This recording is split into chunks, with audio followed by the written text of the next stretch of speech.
Yo, have you ever felt like you were held to a higher standard than everybody else? And you feel like it's not fair? It's like, yo, like they're doing the same thing I'm doing, and for some reason I get in trouble. And let me explain. So, you know how, like, let's just say, because I used to coach my son's basketball team, recreational, nothing crazy.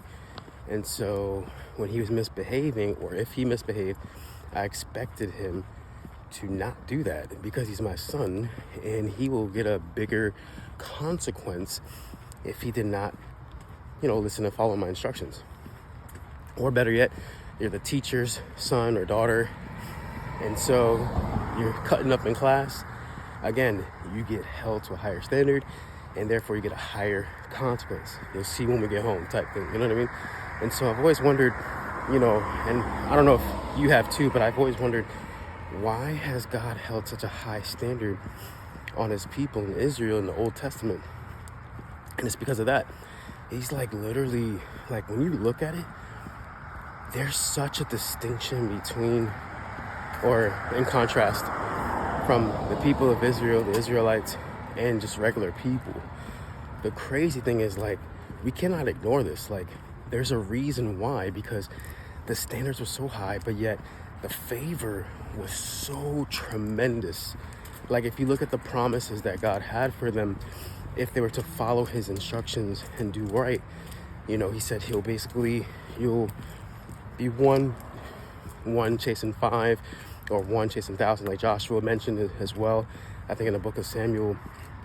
But also, he's like, yo, you turn your back on me, I'm gonna turn my back on you, and I'm gonna let you eat.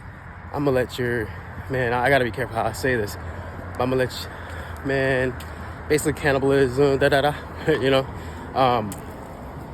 yeah, man, it's like when you're held at a certain high standard, the rewards are great, but at the same time, when you fail, and I guess this is my point too, like the fact that we have access to the same God that chose Israelites to be their people. We have the same access, but it's unmerited, meaning we didn't have to work for God's grace or salvation. All we got to do is just confess with our mouth and believe that he is Lord, our Lord. And so what I believe is, like, we take it for granted.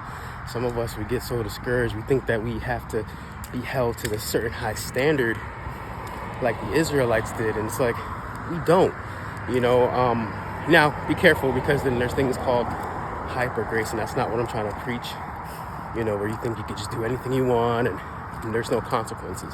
If you willfully sin, that's not good, right? But if you stumble, you accidentally do what, it's like, all right, God gives you grace. But if you're like out here deliberately doing certain things, you're, again, held at a certain standard. And so I just wanted to share that with you, because I've always wondered, why is it so, like, those are his people, but it's a demonstration to say, hey, these are my holy people. I'm going to favor them. However, if they mess up, I'm going to show my wrath.